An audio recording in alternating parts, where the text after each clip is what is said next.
bem. Gente, vamos lá então? Já demos nossos 10 minutos. Eu vou me apresentar. Eu sou Rosane, para quem não me conhece, sou diretora aqui do Contemporâneo. Estamos aqui, Liliane e Luciana, que são as coordenadoras, Conceição, que é nosso braço direito aqui.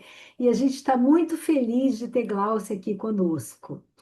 O nosso instituto, quem não sabe, é um instituto formador em terapia familiar, né? A gente tem um curso de formação em terapia familiar sistêmica contemporânea, que tem a ver com as abordagens pós-modernas, que normalmente as pessoas que convivem aqui com a gente também são dessa corrente, gostam dessa abordagem.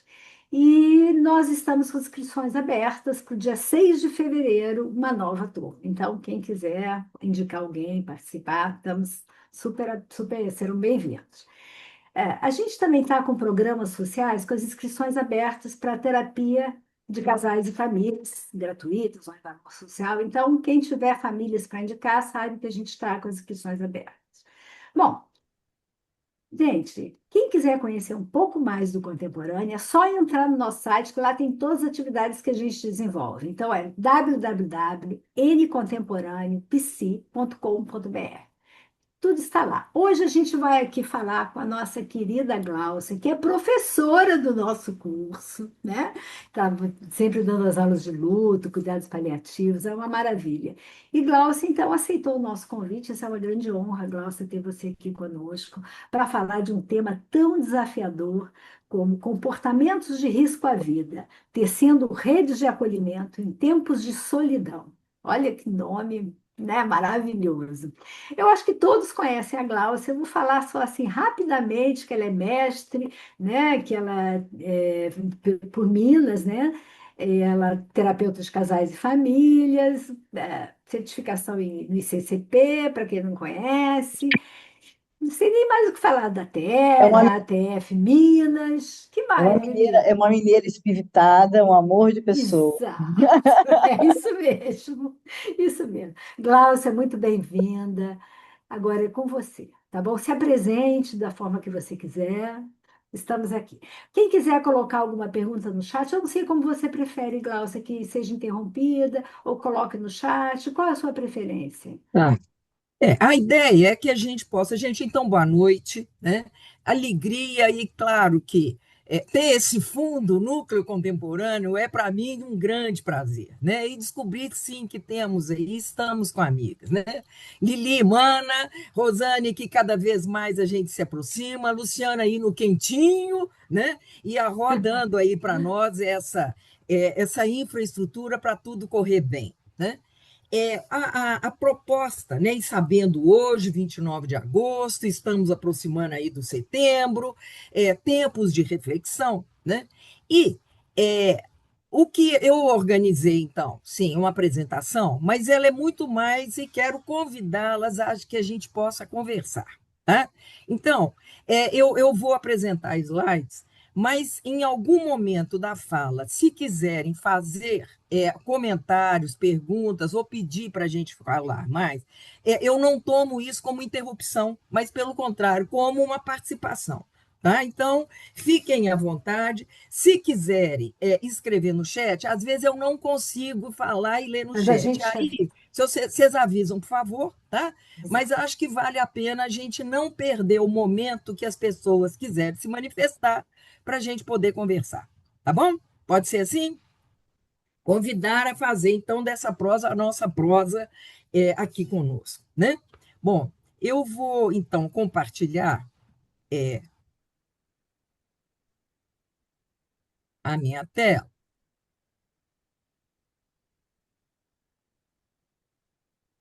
e dizendo, então, disso, né? Essa proposta da gente conversar sobre esses comportamentos de risco à vida, né? E buscando, sim, essa ideia de tecer essas redes de acolhimento, entendendo essa história aí do tempo de solidão. E o que é isso que a gente está dizendo, né? Então, se a gente busca aqui essa imagem, começar talvez entendendo o que é que a gente está chamando de comportamento de risco. E aí, né, a fábula do porco-espinho pode, de alguma forma, nos dizer isso, né? É claro que é próprio de nós buscarmos, e de nós seres vivos, né, buscar esse calor, mas existe dentro disso o risco de uma aproximação que possa nos magoar. E que, curiosamente, né, podem vir mágoas até das pessoas que a gente possa amar mais, que possa ter mais ligação e que, às vezes, se escorrega em alguma forma de comportamento que nos ameace, isso dói mais do que alguém que a gente possa não ter essa proximidade, né? Então, também a proposta de tecer essas redes e avaliar isso. Não existem situações ideais. É claro que o convívio, né, não precisa necessariamente nos espetar, né?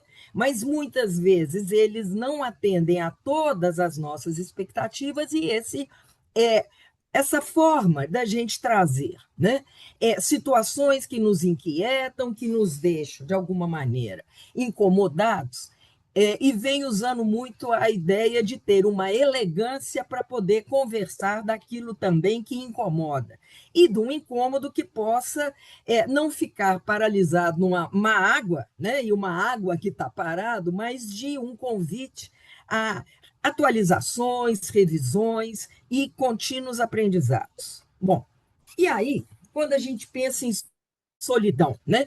E a solidão do mundo das redes, para quem teve a oportunidade de assistir aqui pelo Núcleo Contemporâneo, a apresentação da Tati, que foi tão interessante, de mostrar aí o que é esse mundo das telas, né? E também o workshop que ela ofereceu, né? E aqui eu trago o Paulo Silves quando ele diz isso. Solidão, meu bem, é quando você tem que rir, cantar e falar sozinho para não esquecer o som da própria voz. Então, de que maneira que a gente possa, né? Necessariamente não ficar preso aqui aos espinhos, mas buscar esse calor e que tenha esse espaço de ser escutado, acolhido, considerado, né? Então, são questões nossas. E aí, trazendo essa imagem, né, e a ideia do tecendo redes de acolhimento em tempos de solidão. Essa imagem foi muito curiosa quando, há muitos anos, aqui em Belo Horizonte, quando Maturana veio fazer uma apresentação aqui na UFMG, no auditório de letras, certamente Soninha estava presente, e eu estava sentada atrás do professor Nelson Vaz. E quando ele abriu o laptop, eu vi essa imagem, eu fiquei encantada com essa imagem e pedi, então, a ele que compartilhasse. Eu tenho um carinho que acho que eu devo usá-la mais do que ele, que eu gosto muito disso, né? A delicadeza de um trabalho da natureza que vai mostrando essas pontas, assim como uma rede também, né? Uma tela de arame fabricada por nós humanos, que muitas vezes possa proteger, mas também possa nos blindar, né? Então, de que rede que a gente pretende falar nesse tempo de solidão, né? Bom, e aqui é claro que eu não poderia deixar de falar do meu querido Guimarães Rosa, né? Quando ele diz, olha, confiança rodeia o quente das pessoas. Então, de que maneira que a gente pode fiar com ter essa aproximação, né? Por outro lado, é também Guimarães Rosa que nos conta. Muito quente do braseiro, a gente não se aquece direito e corre o risco de se apecar. Então, também entendendo que essa distância é uma distância que guarda, de certa forma, um senso de proporcionalidade. Uma maneira que a gente aproxima e não invade, e afasta sem abandonar. E talvez nisso a gente possa estar dizendo do calor, do aquecido, e dessa maneira da gente buscar esse convívio que não é, então, mediado por excessos. E aí, a Harry vai nos contando. É mais sério se sentir irrelevante do que ser explorado. E eu acho que isso é tão interessante. Eu já escutei aqui pelas Minas Gerais as pessoas dizendo: interrompi o relacionamento com fulano porque o fulano abusou de mim. E é muito interessante porque o verbo é utilizado no passado e muitas vezes até com um certo tempo, com uma tonalidade de um certo saudosismo. na medida em que, enquanto estava usando, não era o problema é que ele usou, e talvez não esteja usando mais. O que é usar, o que é conviver, e o que é, de fato, poder ter sentido, presença, consideração na vida das pessoas. Talvez aí, né, quando a Harry vai nos contando dessa irrelevância. E aí, qual é o nosso tema? E quando falamos, então, né, de fato, da questão do comportamento de risco à vida, é claro que a gente está dizendo, então, da questão dos suicídios, e que eu acho que é legal a gente pensá-lo de uma maneira plural, porque não existe um só. E chama atenção disso, né, do efeito Vetter ao efeito Papagena. Efeito Vetter foi algo usado e estudado na sociologia como uma forma de blindar, não dizer, não mencionar pessoas que se mataram. Como se não falasse do assunto, isso poderia, então, estar impedindo ou querendo que essa questão não se reproduzisse, não fosse copiado, né? Por outro lado, trazemos, e quando aqui estamos nos avizinhando do Setembro Amarelo, a importância da gente avaliar a divulgação de informações voltadas à prevenção adequada. E, por outro lado, quero chamar a atenção também, até porque na nossa rede de apoio a enlutados, que esse ano vão completar 28 anos de um trabalho ininterrupto, nós recebemos muitos familiares que perderam os seus entes queridos pelo suicídio. E, especialmente hoje, é um percentual de enlutados na nossa rede que ele é bastante expressivo. Ele hoje está caminhando aí para 13% dos nossos enlutados por suicídio. E essas pessoas que são acolhidas pós-suicídio, a gente chama então de uma pós-venção. E chamo atenção para o perigo de enfatizarmos que o Setembro Amarelo é um mês dedicado à prevenção, especialmente qual é o dano disso para os enlutados por suicídio. Porque se é algo que a gente vai garantir ou faz toda uma campanha de prevenção, ao lado de assimilar isso que a imagem aqui do Patrick vai nos trazendo, né, dessa condição, desse desabamento, orientar exclusivamente para a prevenção ainda é trazer mais sobrecarga para essas pessoas que não foram capazes de perceber. E que muitas vezes existem perguntas, mas como assim? Como não percebeu? Como não fez nada? Cuidado com isso, porque isso é algo que é de muita dor, né? Então, quando a gente enfatiza aqui a ideia da psicoeducação, nós precisamos aprender a conversar para sensibilizar.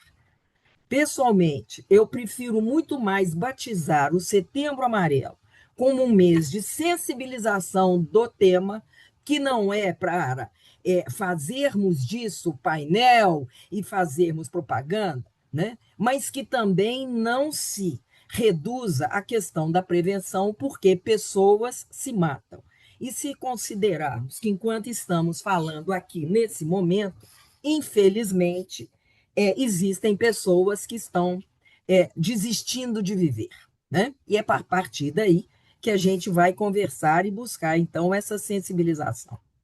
Então, a primeira questão que eu trago é essa. A gente precisa falar sobre suicídios, e é plural, o ano todo. Não é apenas no Setembro Amarelo, né? Identificando isso. A dor de quem sofre não começa em setembro e não termina em outubro.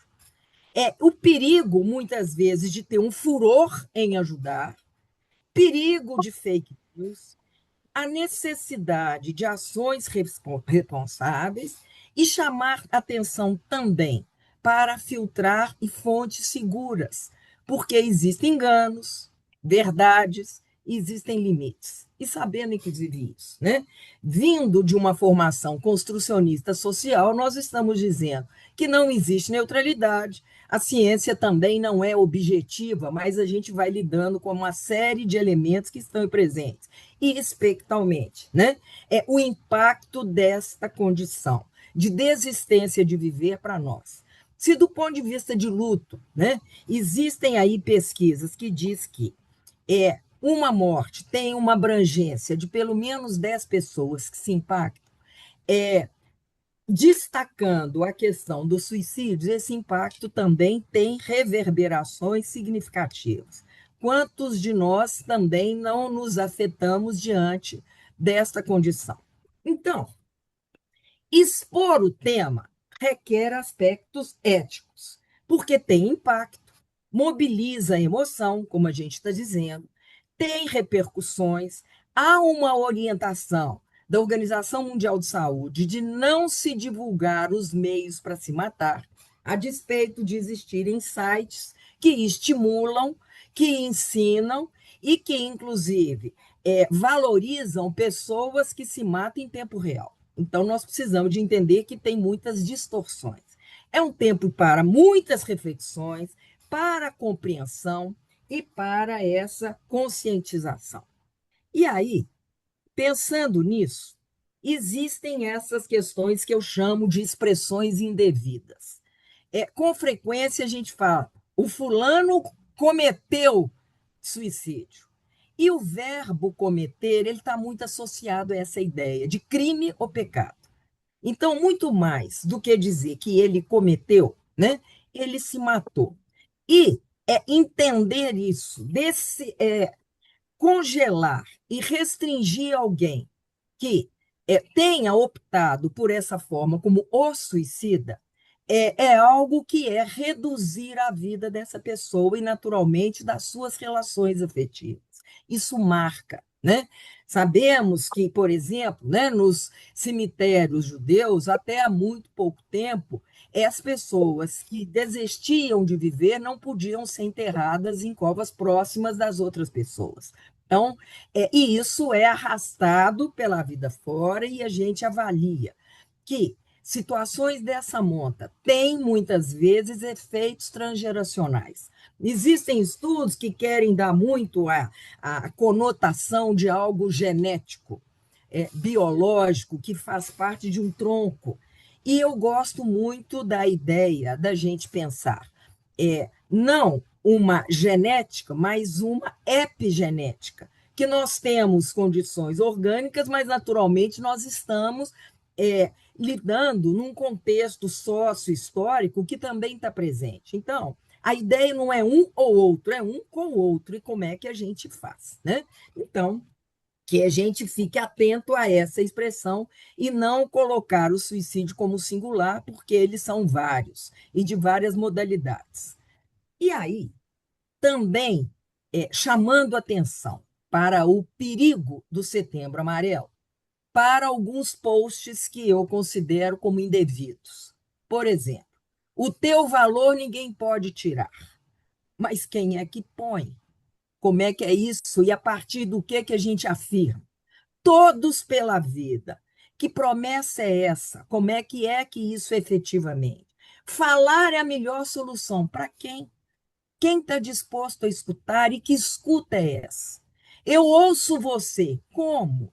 Né? Ouço mesmo? Né? Ou quero usar dessa sua fala para uma pregação? Né? Escolha viver. Tá? O tempo ruim vai passar. Então, percebe que são. E esse tipo de iniciativa foi algo que, infelizmente, nós passamos a adotar e a usar sem crítica nenhuma. Né? É necessário acreditar que o sonho é possível, que o céu é o limite e você é imbatível. Isso não é algo que ajuda, né? Não é algo que ajuda, como eu estou dizendo, nem aos tentantes e nem às famílias que estão enlutadas diante dessa condição, né? E aí, eu sempre fui um sonhador e é isso que me mantém vivo. Isso pode guardar para você, mas isso não é algo que se aplica e que vai convencer. Então, cuidado com essas falas que direcionam e que marcam de uma maneira e que distanciam da compreensão, né? Então, esses são dilemas éticos. O que é o direito de viver? O que é o direito de morrer? E o que é a obrigação de viver? E o que é isso?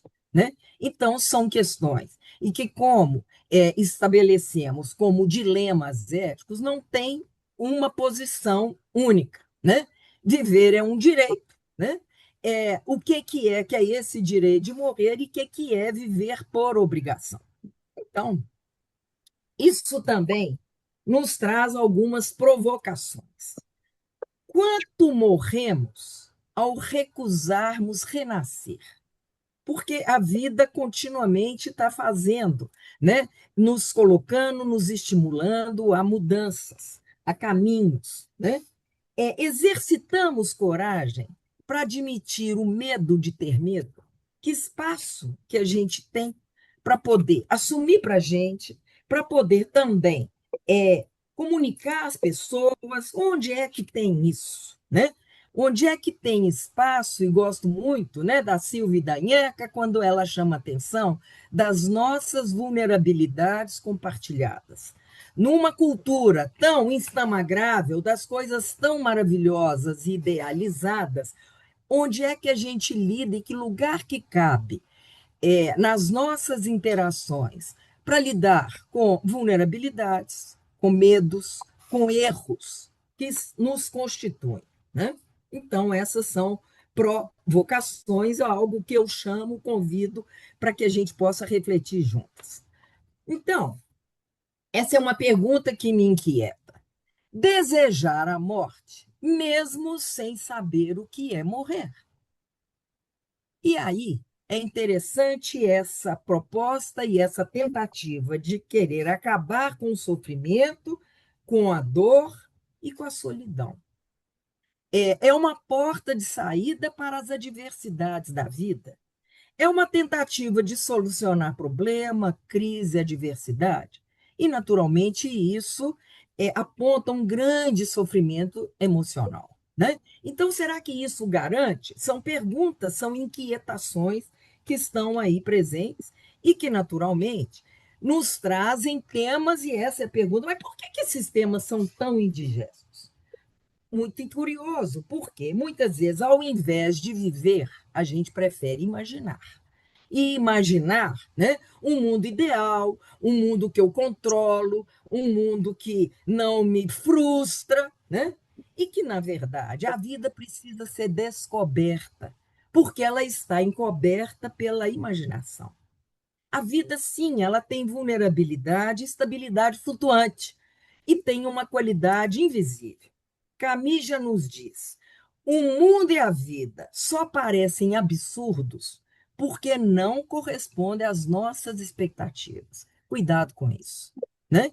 E aí Tomás Hardy vai dizendo: a felicidade não depende do que nos falta, mas do bom uso do que temos. Eu acho que é por aqui que a gente começa realmente a verificar e nos fortalecer, né? Então, algumas ideias equivocadas sobre os suicídios. Quem fala que vai se matar quer apenas chamar atenção. Cuidado com isso. Falar publicamente sobre suicídio incentiva a prática. E que não é essa a nossa pretensão aqui. Perguntar se uma pessoa pensa em suicídio pode incentivá-lo. Isso também é uma ideia equivocada.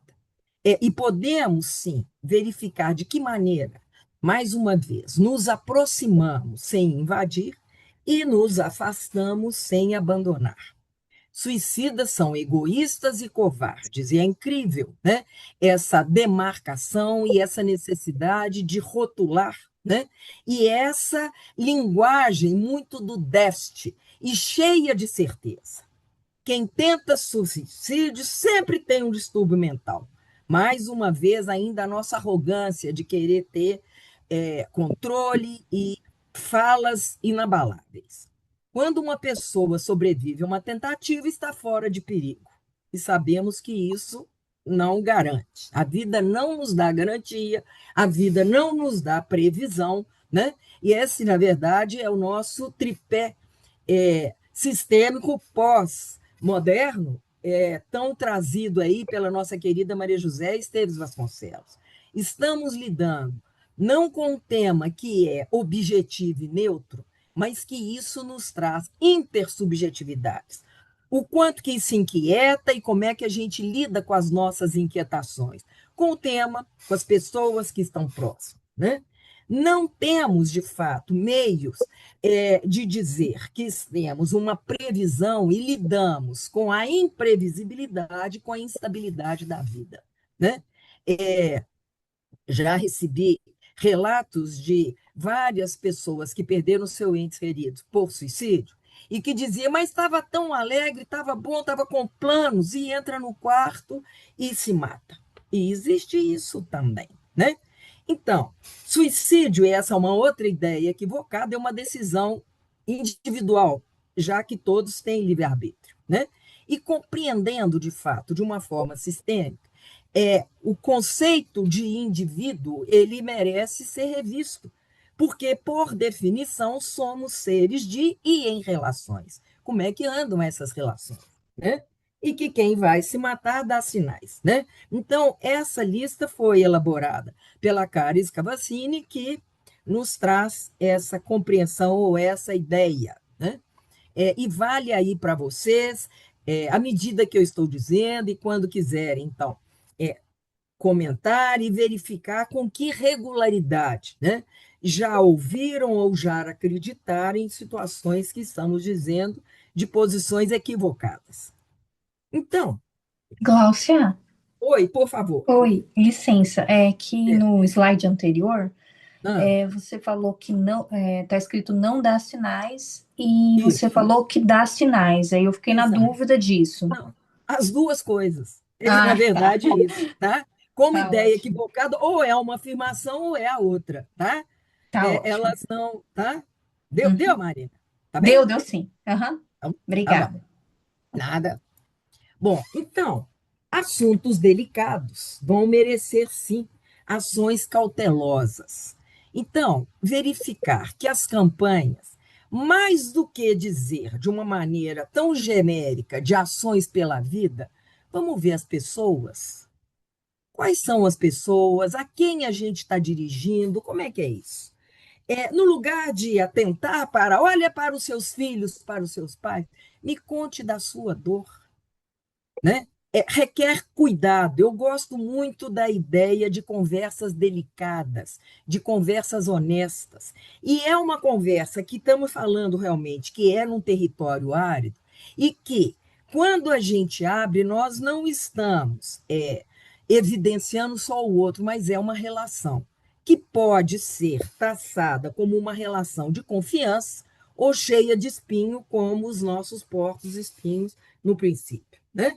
Então, falamos da ideação, falamos da tentativa e da consumação, né? A ideação, ela tem essa dor, essa ambivalência, tem uma dor. E entender que dor é algo que é pessoal e intransferível. E um espaço para que a gente possa compreender a dor do outro, né? Espaço para conversar sobre essa dor, porque o lado complementar da dor é o bem-estar, é a possibilidade de aprendizado. Agora, ficar na questão exclusiva de algo insuportável ou da falta de sentido na vida, e qualquer experiência, ela fica realmente é, muito avassaladora se a gente não consegue atribuir sentido. Eu gosto muito da ideia do sentido, porque não só é como uma direção, qual é o sentido, como aquilo que é biodigerido, aquilo que é um sentimento e que nos compõe. E a única pessoa que tem, né, é, autoridade, autoria e autonomia de falar daquilo que sente é a própria pessoa, e não que falem por ela, né? E a nossa ideia, então, não é falar por, mas abrir um espaço, sim, para estar com e falar com, né? Então, processo de morrência. Esse é um termo cunhado, então, pela minha amiga Karina Fukimutsu, que ela diz disso, né? Como essa antecipação da saída da vida. e que a gente precisa de localizar isso, né? Essa condição de constrição, de aperto, né? Desta ideia que é um funcionamento no tudo ou nada. E eu costumo salientar muito que são 4 venenos que a gente vai se iludindo durante a vida. O tudo que é véspera de nada, assim como o sempre, que vai ser véspera do nunca. Entre essas posições tão radicais, que a gente entenda que entre o tudo e o nada existem inúmeras possibilidades, assim como entre o sempre e o nunca, como aquilo que se mostra, né? Então, essa forma rígida de acreditar que não tem saída, e até se a gente avalia a ideia de um beco sem saída, a saída de um beco sem saída é pelo menos sair de ré. Porque se você entrou, é possível, mas a gente vai crendo que não há, né? Essa questão da insuportabilidade e entender isso. O que é insuportável e de que maneira que possa, né? Nesse insuportável, buscar recursos, meios para essa suportabilidade, né? Sair dessa condição de estar encurralado, apertado, constrito, desesperançado, muitas vezes em obter, sim, amparo, ajuda, e muitas vezes se sentindo de fato abandonado, né? Então, são questões que nós colocamos aí de início, até o Harari dizendo isso, né? Então, quando a gente apresenta essa morrência, nós falamos então dessa complexidade. Porque pode existir esse desejo de morrer, de matar ou de ser morto. Né? E a característica do ato de se matar, ela tem essas 3 condições. Né? Onde que tem essa comunicação paradoxal, onde que tem essa questão que muitas vezes é um impulso de buscar uma solução, né? E como a Harline gosta tanto de nos apontar, né? A vida não dá solução, mas podem existir problemas que tenham dissoluções. Diante da possibilidade de ter um pedido de socorro ou uma tentativa de eliminar e de extirpar a dor, né? Então, vamos vendo que são posições que vão enrijecendo. E aí, essa frase me acompanha, ela é de 1967 e percebo que ela está aí na minha avaliação como uma das condições realmente basais. Né? Se uma pessoa que manifesta um comportamento perturbado, que possamos chamar de psicopatologia tradicionalmente, for isoladamente estudada, então a investigação deve se interessar pela natureza da condição e, num sentido mais lato, pela natureza da mente humana.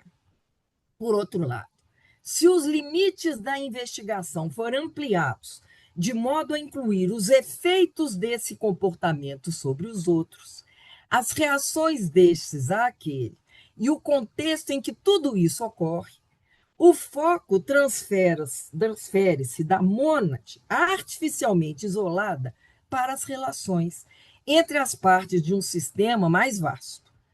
Passa-se do estudo inferencial da mente para o estudo das manifestações observáveis da relação. Então, esta é a nossa história. Né? E quando Kennedy Gergen diz que a mente está nas relações, então isso nos dá a oportunidade da gente poder realmente buscar isso, o impacto e como podemos nos colocar. Tem alguém querendo falar? Deixa eu dar uma paradinha para olhar para a carinha de vocês. Até aqui nessa falação desenfreada. Comentários, pedidos, o que querem? Estamos indo? Podemos seguir? Tá legal? Estão levando aí a outros lugares? Podemos seguir então? Pode ser? Então vamos. Vamos lá.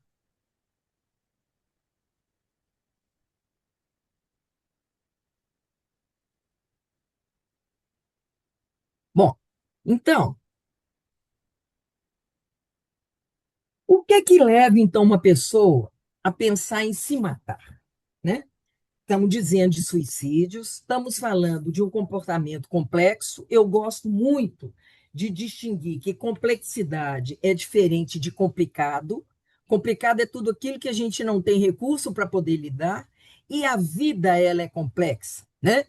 Morin desenvolve isso tão bem, e essa complexidade, né? Ela fala desse amplexo, disso que abraça, a vida é por inteiro. Tem momentos maravilhosos, tem dor, tem essas várias tonalidades, né? O que jamais devemos dizer a alguém em sofrimento extremo, né? E quando eu apontei ali os posts indevidos, e muitas vezes as nossas más interpretações, são questões, né? E trago essas inquietações. Como acessar a família, rede de apoio, sem expor a pessoa. E especialmente para nós terapeutas, e não tem dúvida, né? Existe uma gravação de uma conversa muito legal que a Marília Guiar e eu tivemos com a nossa querida Lene a respeito disso, né? Desse desafio para nós terapeutas acompanhando pessoas que apresentam essa situação e desse terror de alguém se matar, estando aí, tendo um acompanhamento psicoterápico, né? Qual que é a hora de sair do puro acolhimento e começar uma intervenção? E entendemos, e se estamos chamando de uma situação delicada, quanto mais delicada é uma situação, maior a necessidade de rede. E por isso é que a gente diz de tecer essas redes de acolhimento até para os profissionais que estão também envolvidos nessa história. Esse é um texto antigo que eu conheci ainda na minha graduação, século passado, e ele chamava Por que tantos terapeutas têm problema de coluna? Né? E eu acho que é uma metáfora muito interessante, porque se esse terapeuta tende a se colocar numa posição que ele sozinho dá conta, isso é uma sobrecarga enorme.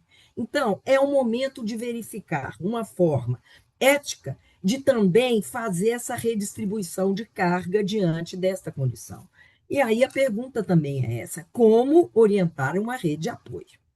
Como ficar tão mobilizado a ponto de não fazer um trabalho como deveria? E aí, trago a vocês, e já dizendo de um spoiler, que teremos a oportunidade de um workshop onde aprofundaríamos mais e iremos desenvolver aí elementos que não têm a pretensão de esgotar respostas, mas de trazer caminhos, porque a relação que salva uma pessoa, naturalmente, é a conexão humana. Então, a história do querer se matar, né? Buscar essa saída, sentir-se menos habilitado a conviver com o real, porque o real necessariamente ele é inteiro, ele tem dois lados, ele tem um lado que brilha, mas tem um lado que ofusca. É a impossibilidade, como a gente diz, de se flexibilizar e se empenhar na elaboração de soluções, e especialmente com aqueles 4 veneninhos que eu falei, né? O tudo, o nada e o sempre o nada. Um túnel que vai se estreitando cada vez que se aproxima da saída oposta que se entrou. E aí a ideia é: eu quero acabar com essa dor, né? E muitas vezes, né, até a situação das pessoas se mutilarem, como essa questão de dizer: essa dor eu controlo. Então, eu me provoco porque essa dor eu sei dela. Então, André Salomon já nos disse: eu não queria morrer porque me odiava, mas porque me amava o suficiente para querer o fim da dor. E essa é a nossa proposta, né? Acolher essas tentativas, acolher essas dores e, naturalmente, verificarmos isso, né? Como? Como isso? Então, fazendo essa distinção que, né, é esse aspecto de previsão, que nós não temos previsão, o perigo de dizer que o Setembro Amarelo, como eu já disse, é calcado exclusivamente na prevenção, e de que maneira que a gente possa realmente ampliar recursos para que a gente possa entender que sua vida não é um sofrimento desmedido e só desencanto, né? Qualquer situação que a gente avalie considerando um lado só, ou é ótimo ou é péssimo, ela está fora do real da vida, porque a vida ela nos convoca a essas ações, né? A essa integração. Então, Setembro Amarelo certamente não é só amarelo em setembro, mas que essa proposta psicoeducativa e sensibilizadora, ela existe o ano inteiro, com algumas ações, né, que podemos chamar de universais, que são ações de promoção de bem-estar físico e relacional, entendendo isso, né, acesso à moradia, lazer, cultura, serviço de saúde mental, né, entendendo que esse mental ele está ligado aí ao aspecto relacional, ações seletivas, né? Buscar essa questão aí da ênfase às pessoas em condições de maior vulnerabilidade socio-relacional, como a comunidade LGBTQIA+, aos imigrantes, aos refugiados, estão presentes aqui para nós, né? E existem, sim, né, ações mais focadas por pessoas que já tentaram se matar ou com forte ideação, né? Sabendo que a gente não tem o poder de controlar, mas é possível buscar aí caminhos, né, e sair de uma história saturada de problema para uma situação que possa enriquecer. E aí é o nosso querido Michael White que vai nos contar, né? O problema é o problema e a pessoa é a pessoa. Como poder externalizar e três, né? E aí o nosso Pondé vai dizendo, olha, a vida escorre pelas mãos porque ela deve ser ágil, rápida e leve. Então, vamos lá. Estabelecemos isso, né? O que a gente chama de fatores de risco? Essa ideia, ter acesso a armas disponíveis e uma alta correspondência de baixa interação social e essa sensação de abandono, né? Lembrando isso, né? Especialmente os nossos jovens, como nós também, né? Que ficamos reféns aí da questão da pandemia, e o tempo inteiro na pandemia eu insisti em dizer, nós não estamos vivendo isolamento social, estamos tendo um distanciamento físico. Agora, assim como aqui nesse momento, distanciados fisicamente, é possível termos conexões. Então, esse é o grande desafio. Essa é uma palavra-chave para a gente entender essa questão. Quais conexões, de que maneira e como trazê-las de uma forma que possa ser realizadora. E aí, essa é a pergunta. Como dialogar com alguém em sofrimento? Como conversar com os pais, na escola, né? De que forma que a gente possa, de fato, pensar em rede e rede de pertencimento, como um espaço de cuidado, um espaço de expressão daquilo que está sendo vivido. E é tão interessante isso. Eu me lembro quando meu marido fez uma cirurgia grande de câncer e tal, e que recebíamos visita. E a coisa mais comum nas visitas que vinham até a nossa casa era contar histórias mais escabrosas de doenças mais escabrosas. Então, eu estou querendo chamar atenção para esse exemplo, porque muitas vezes esse espaço de expressar, e a gente vai detalhar isso, não é um espaço de querer apresentar uma situação pior para que a pessoa fique até envergonhada da dor que ela está vivendo, mas que tenha, sim, né, esse espaço relacional de qualificação e consideração daquilo que ela está dizendo que tem sentido para ela, né? Então, a gente vai entendendo que essa não é uma atribuição exclusiva de nós psicólogos, né? E a proposta até dessa conversa hoje, que não é exclusiva para nós, mas que é um trabalho que tem aspectos comunitários, nos próprios condomínios, escola, grupo de professores, de que maneira que a gente possa efetivamente desenvolver essa condição de uma ajuda mútua, de um amparo, né? E aí é legal para isso que a gente faça algumas distinções. Olha, decepção é diferente de frustração. A vida frustra. E se quisermos saber a nossa maturidade existencial, ela vai ter uma correlação com a nossa capacidade de lidar com frustrações. Porque entre aquilo que a gente prepara e que a gente planeja, a vida não corresponde necessariamente ao planejado, a despeito de haver um preparo. Então, é interessante verificar que decepção e expectativa vale ser trabalhada em outras perspectivas. Também, indiferença é diferente de discrição. Com quem dizer, como dizer, sem expor. O que não quer dizer fazer de conta que não está percebendo, né?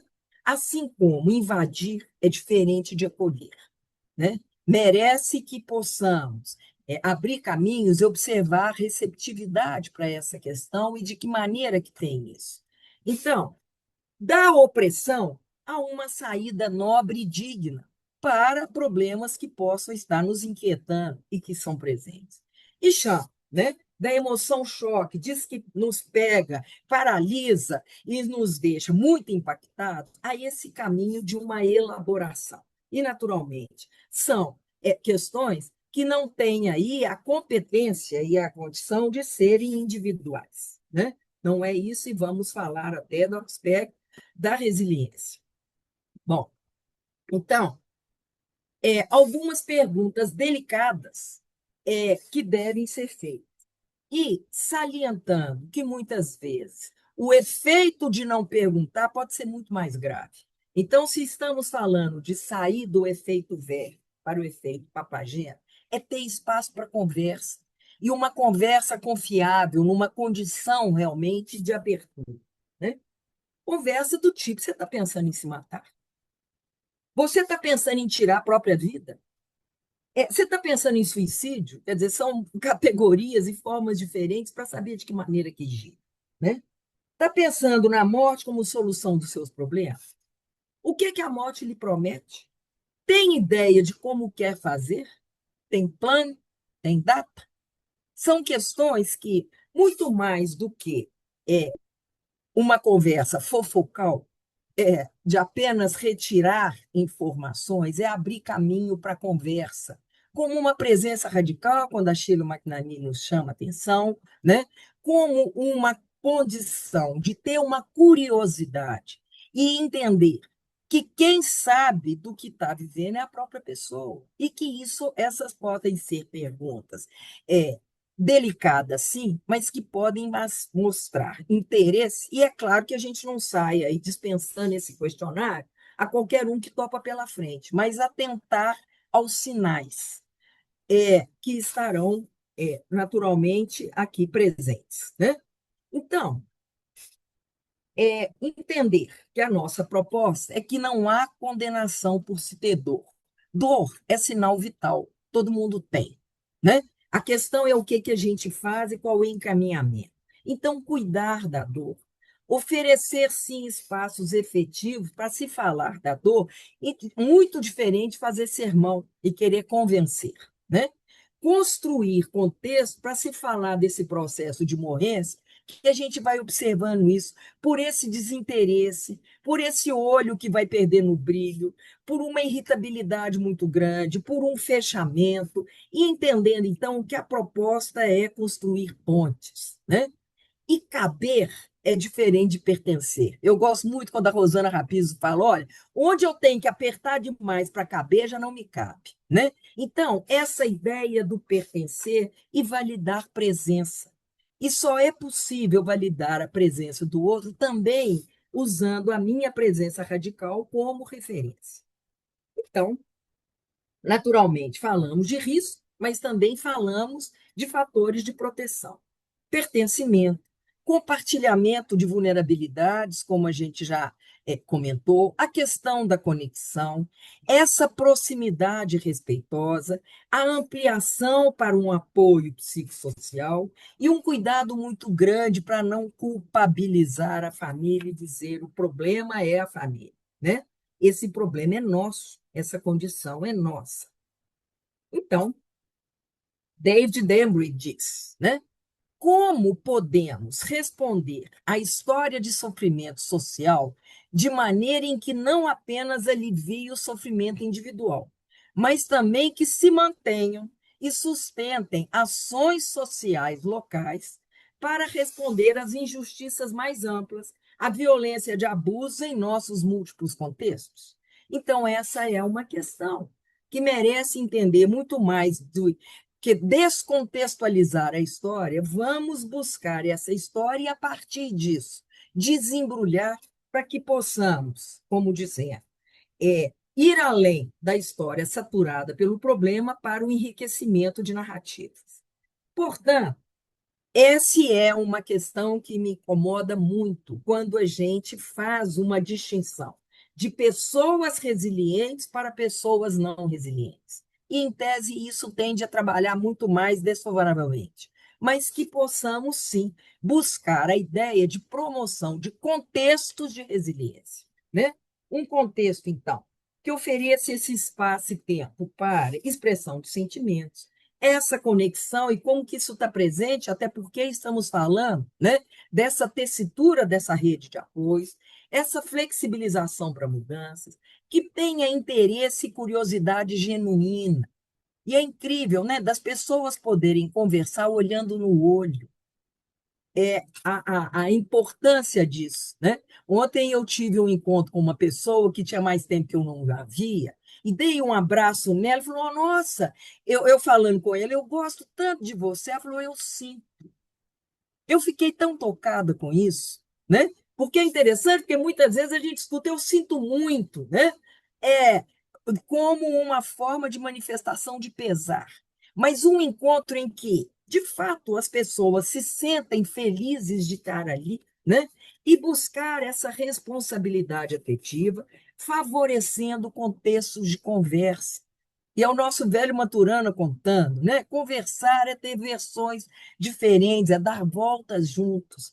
E, de novo, é procurar estar disponível para reconhecer as referências da pessoa, aquilo que vale para ela e aquilo que ela mostra como algo de valor, né? Portanto, essa presença sensível e curiosa. E aí, localizamos-se, né, esses 5 elementos que possam nos amparar nessa sensibilização aos suicídios, né? A segurança física e relacional, ter calma, né? Num mundo tão agitado, com tantas coisas, tantas premências, tempo de respiro. Essa é uma frasezinha que eu tenho lá no consultório, né? Respira e que inspira, quem não respira se pira, né? Então, essa calma, essa conexão, essa condição de buscar, sim, esse agenciamento pessoal, né? E a esperança. E entender que esperança é esperançar, é o verbo. E é interessante porque só se tem esperança quando a gente identifica que não tem ainda o que a gente quer. E a esperança é isso que move, ir em direção, né, ao que é pretendido, dentro de condições naturalmente reais. Então, esse é um slide que a Harline nos apresentou, e eu acho ele muito legal, né? Falar, ouvir, responder e compreender. Uma orientação para um diálogo intra-ações. E aí um anjinho diz, fale pouco, escute muito e mantenha seu objetivo em mente. E o outro anjinho diz, escute o outro lado, né? Então, anatomicamente, né, são 2 ouvidos e uma boca. Ter esse cuidado, que se a situação é delicada, é um momento de presença e de acalmar, e um acalmar respirando, conectando a gente com a gente, e a gente naquela interação. Então, entendendo de fato suicídios e lutos como uma construção social, não é um fator isolado. Nós estamos todos conectados e somos corresponsáveis por esse mundo em que vivemos. O que está acontecendo em Gaza é lá em Gaza, mas isso não afeta. E no dia que isso não nos afetar, como diz a Marilena Pereira Franca, é hora de calçar pantufa e comer pipoca e ficar guardadinho. Perdemos, né, o nosso senso de humanidade, de justiça, de caminho. Como cidadãos, somos estimulados a pensar sobre o nosso lugar na sociedade, o nosso papel na manutenção e ou transformação da ordem social, né? E especialmente entender isso, o nosso ativismo, né? E até avaliar, de fato, as condições que levam alguém, né, querer sair da vida diante de condições tão intoleráveis, né? Isso requer, portanto, esse processo de negociação contínua com a comunidade sensibilizada pelo tema. Então, mudanças interpessoais, institucionais e políticas, elas têm, né, como uma pedrinha jogada no lago, as suas várias ressonâncias. Buscar articular valores, crenças, postura ética e emoções nas nossas interações. Fornecer esse cuidado compassivo, que é diferente de ter pena. Compaixão é diferente de ter pena, porque eu, ao ter pena, eu coloco o outro numa condição de inferioridade. Compadecer é estar ao lado, reconhecendo que a dor dele existe e de que maneira que eu posso, sim, atender e dar uma forma digna diante dessa experiência. E os profissionais de saúde, especialmente aqueles que estão na interação primária, na atenção primária, sejam também capacitados para lidar com questões relacionadas aos lutos e especialmente às tentativas. Nós temos inúmeros relatos de tentantes que são encaminhados para os pronto-atendimentos e muitas vezes são destratados pela equipe de saúde. Já escutei isso várias vezes, de vários profissionais. Nós aqui nesse plantão, dando um duro, uma pessoa vem cá tentando morrer, por que não se matou e por que não morreu? Né? Então, é uma forma indignante de lidar aí com essa condição. Né? Então, o suicídio como construção social avaliar sair dessa condição dos lutos como um problema individual para os lutos e seus desdobramentos como situação que nos toca. E eu quero aqui ampliar a noção de luto e dizer que ela não se restringe à morte, mas a várias situações que nos compõem na vida, e ouso a dizer que lutos também estão presentes nas nossas escolhas, porque toda e qualquer escolha ela tem algo que se prioriza em função de outras situações que eu vou ter que renunciar, né? Espero que nesse momento que estamos aqui, renunciamos a muitas outras coisas para uma noite de sexta-feira estarmos conversando sobre esse tema. Então, quais são os contextos sociais que dão sentido a essa possibilidade? Essa é uma pergunta. E que vale integrar o universal e o singular. O que tem de comum e o que que especifica de cada situação. Né? E aí, o que a gente observa e o que é que Moré, Crepaldi e Slutsky já nos contaram? Pessoas que ostentam redes sociais inacessíveis ou escassos mostram maior morbidade e mortalidade. Né? Para o nosso país, que anda envelhecendo, uma das coisas mais ditas e acessíveis é isso, a necessidade de fazer redes e buscar isso. Né? As redes com essa função de coordenar a construção do mundo pela linguagem. Ir além de verdades fixas para múltiplas perspectivas, ampliando o recurso para lidar com algo temido, algo não desejado. E aí, minha gente? Como é que anda o fôlego? Tá indo?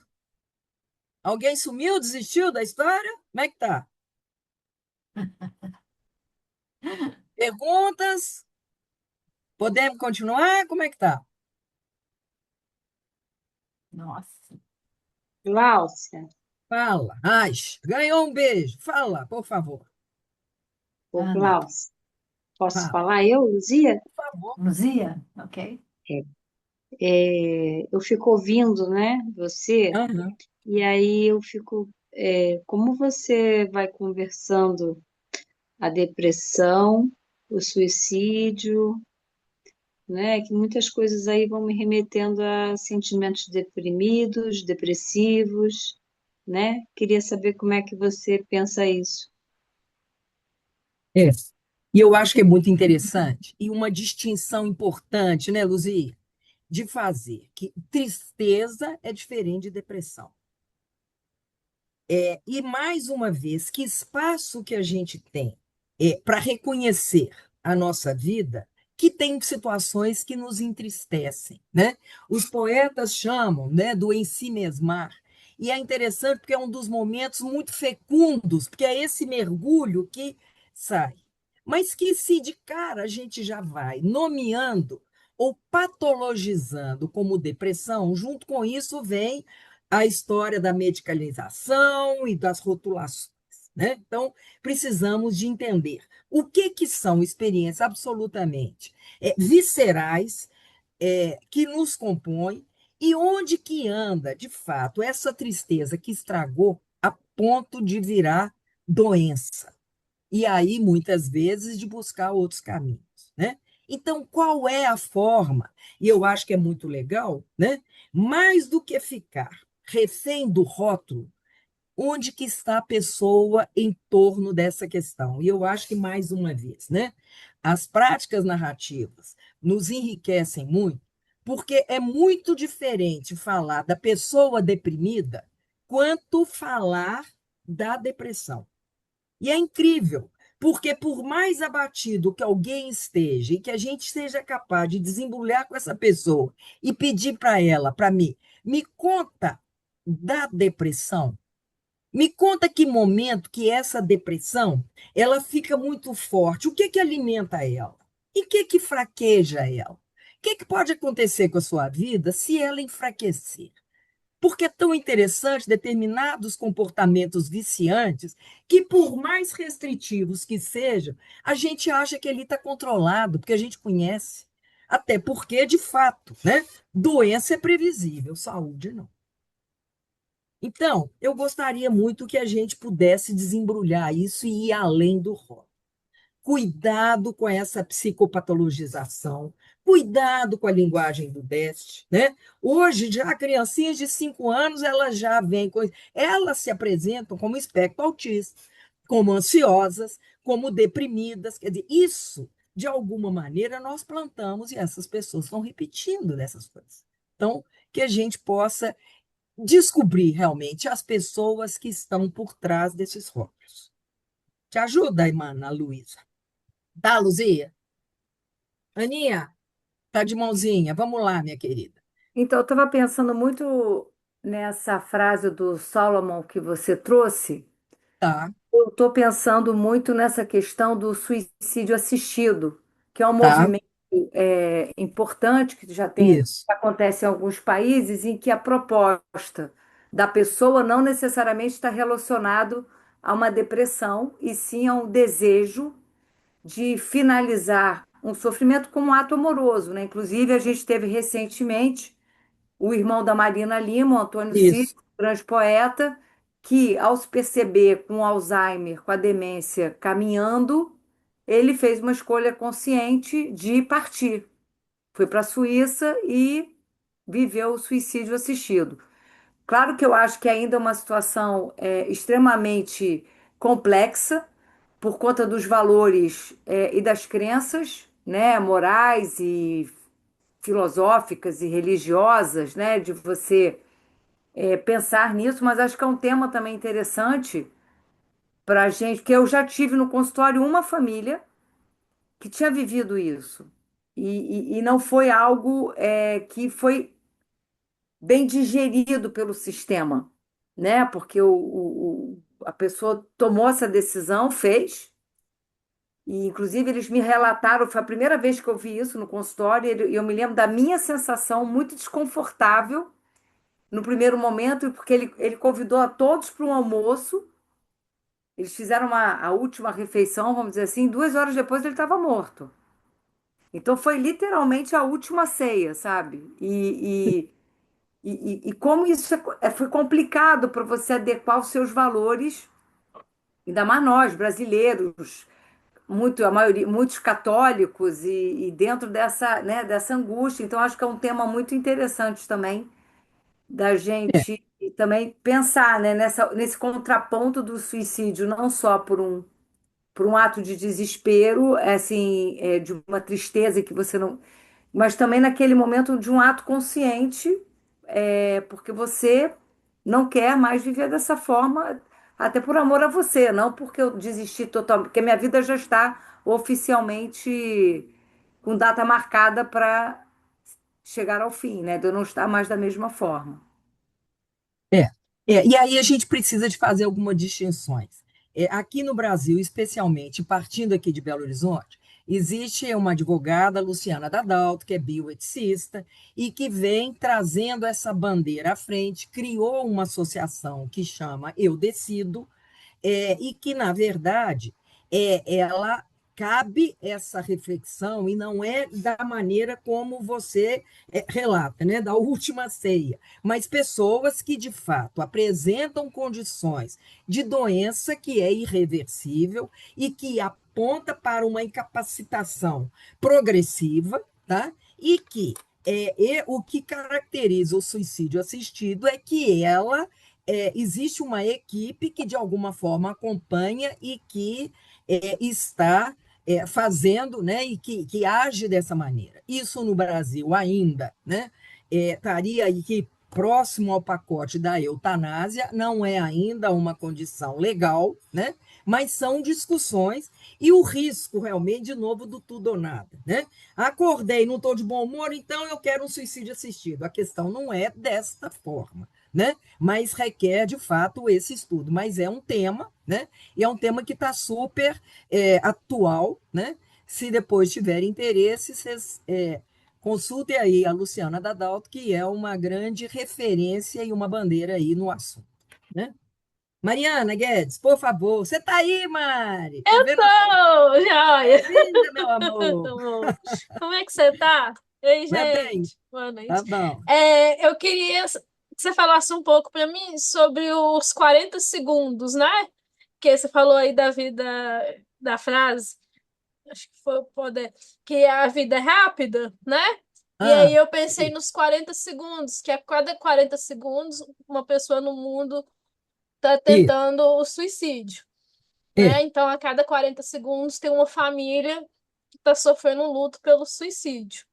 é. E aí é E o eu fiz, Pondé que fala, né? Eu acho que você está trazendo a frase do Pondé quando ele diz: a vida escorre pelas mãos porque ela deve ser ágil, rápida e leve, né? Agora, de fato, e aí, de novo, existe isso, né? E eu vejo que essa é a nossa proposta quando falamos até do CVV, de um centro de valorização da vida, né?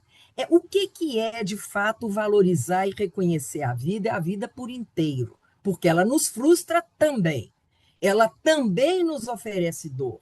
Ela também, né, nos traz desafios, como a gente diz, as nossas inquietações, os nossos erros, e aonde que a gente pode ir buscando repertório, flexibilidade, robustez para administrar essas condições. Né? Então, acho que, de novo, isso, né? Essa rigidez de, no primeiro desafio, né? E como a gente vê hoje, até na questão dos próprios divórcios, né? Na primeira decepção, a solução é a ruptura. E como terapeuta de casal, hoje, venho acompanhando que 90% dos casais ditos separados estão unidos pelo ódio. E isso nem a morte os separa. Né? Então, poder realmente perceber que a vida não nos prometeu um mar de rosa, é ela, de novo, na complexidade, que não é no complicado. E como é que a gente trabalha essa cumeada entre os dois abismos. Tá bom? Muito bem. Alguém mais? Eu não li o chat. Marli, Glaucia, muito obrigada. Obrigada, Marli, querida. Obrigada. Tudo bem. Tá Tem bom, né? muitos elogios à Tá certo. palestra, o pessoal todo compartilhando aqui, né? O quanto tá interessante, o quanto foi bom. Eu fiquei lembrando, Glaucio, de um filme que está passando agora, que é Uma Bela Vida. Você, Ah, Costa Gravas, que fala de cuidados paliativos e dessa forma de morrer de uma forma uhum. radicalmente presente, né? Eu fiquei Isso, te ouvindo isso. e me lembrando desse filme maravilhoso e É, recomendasse que assistam, porque é um sem espetáculo, dúvida, né? sem É mais dúvida. ou menos isso que você está trazendo, essa É. apropriação, né? Hã? Uma bela vida, Uma bela uma vida. bela Costa vida. Gravas, Costa vale a pena. Gravas, vale a E pena. aí, o Ró, eu lembro muito quando a professora Lúcia Helena Galvão fala que a consciência da nossa finitude nos dá sentido na vida. Porque essa história de achar que é para sempre, a gente não vai embora, e ainda escutamos pessoas dizendo, assim, se por acaso algum dia eu morresse, ô meu bem, deixa eu contar para você, né?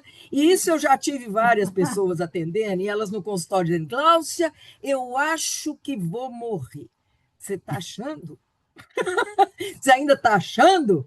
Né? Então, eu vou te contar que tem um bocado de coisa perdida aí pela frente. Quer dizer, isso necessariamente não tem que ser morbidez. Isso é lucidez. Lucidez, mais uma vez, para variar isso. E é a vida por inteiro. Né? Então, quando a gente dizia desse tema tão indigesto, porque muitas vezes vamos criando essa vida tão idealizada que a gente vai perdendo, mais uma vez, a palavra conexão com a vida real. Tem momentos de sermos aplaudidos, mas temos bola fora também. Isso também nos conforta. Né? Temos um lado e não é por antagonismo, mas por complementariedade. Só teremos noção de algo que nos faz bem se eu souber também algo que não faz bem. Eu só tenho noção do dor se eu sei o que é bem-estar, e vice-versa. Né? Nosso tempo é até que horas? É até às 8. Tá bom, então Você temos 10 minutinhos. Tá bom. 10 Estamos indo. minutinhos. Tá bom. Eu tenho ainda alguns slides, posso continuar? E aí, se vocês quiserem, a gente acha que ainda tem tempinho. Acho que eu dimensionei direitinho. Vamos lá. Vamos lá. Bom, então, isso nós já falamos. A nossa compreensão, então, isso é a Connor que vai dizendo muito do cérebro em luto. A nossa compreensão muda à medida que ganhamos sabedoria por meio da experiência. Então, vale nesse aspecto apontar isso, né? Enlutados e apoiadores buscam essa compreensão de suas dores. E eu quero chamar muito a atenção, e na nossa rede, nós não distinguimos receber enlutados porque perderam seus entes queridos por suicídio do que por outra causa. São em pessoas enlutadas e que merecem ser escutadas, né? Apontando para o que pode ser vivido a partir dessas experiências. Então, o uso de fato de metáforas tem sido efetivo para essa prática dialógica com os enlutados, né? Não é exclusivo com eles, mas a gente percebe que ela também enriquece.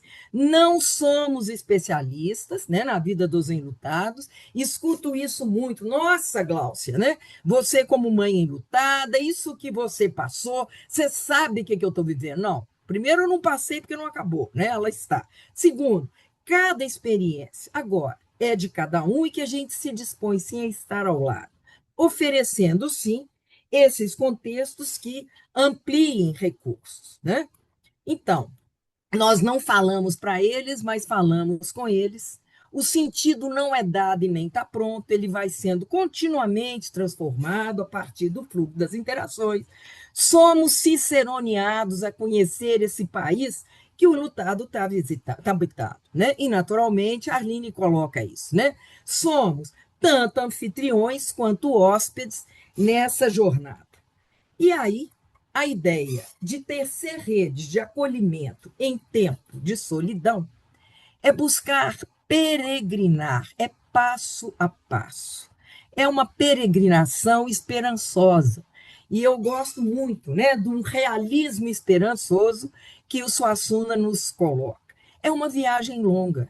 Trabalhar para transformar essa realidade requer esforço e compromisso. Não está pronto. E aí, quero dizer a vocês que no dia 12 de setembro teremos a possibilidade de oferecer aqui, pelo Núcleo Contemporâneo, esse workshop, que é o suicídio, que é esse tema desafiante na prática clínica. Então, esses são os meus contatos, e querendo, então, trazer aqui para vocês a minha gratidão. Pronta para escutar. Temos 6 minutos, olha só.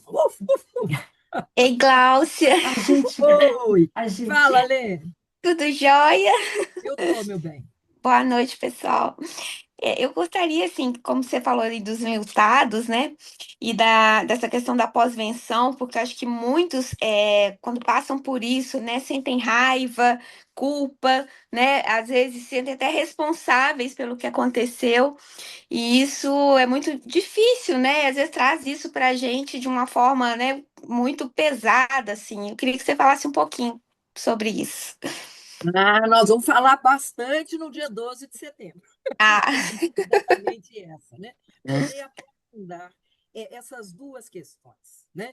Que estão aí, sim, dois pilares que sustentam aí culpa, né? E, naturalmente, arrependimento. E, de novo, eu quero chamar a atenção para o perigo de chamar o Setembro Amarelo como mês de prevenção.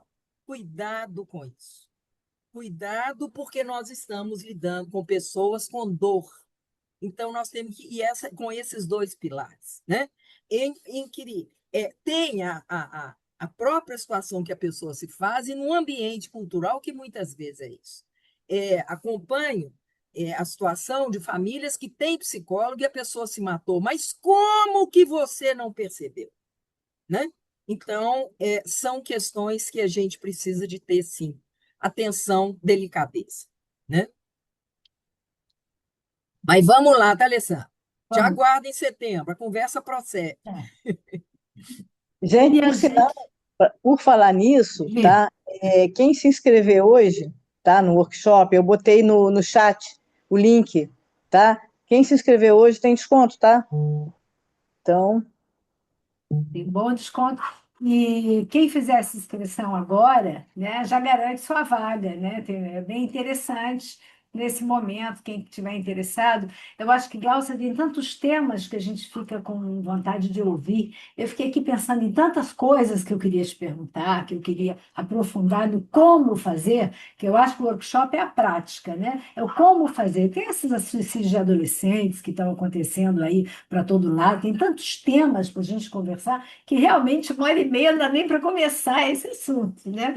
Então, assim, queria te agradecer muito por esse momento e convidar todos que queiram participar do workshop, está aberto, tá bom?